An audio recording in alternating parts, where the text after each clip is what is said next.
குருடரை அவர்கள் அறியாத வழியிலே நடத்தி அவர்களுக்கு தெரியாத பாதைகளில் அவர்களை அழைத்து கொண்டு வந்து அவர்களுக்கு முன்பாக இருளை வெளிச்சமும் கோணலை செவ்வையும் ஆக்குவேன். இந்த காரியங்களை நான் அவர்களுக்கு செய்து அவர்களை கைவிடாதிருப்பேன்.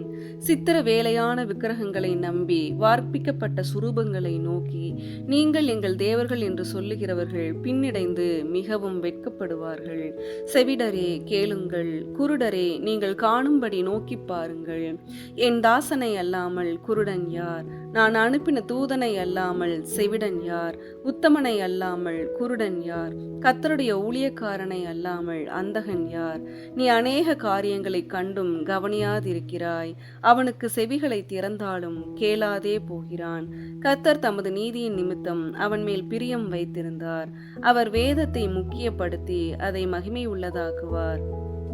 இந்த ஜனமோ கொள்ளையிடப்பட்டும் சூறையாடப்பட்டும் இருக்கிறார்கள்.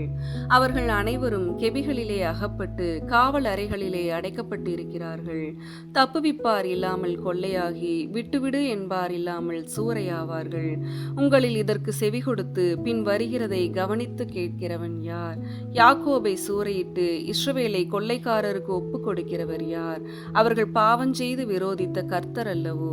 அவருடைய வழிகளில் நடக்க மனதாய் இராமலும் அவருடைய வேதத்துக்கு செவிகொடாமலும் போனார்களே.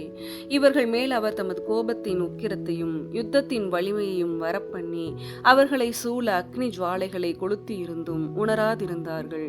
அது அவர்களை தகித்தும் அதை மனதிலே வைக்காதே போனார்கள். ஆமென்.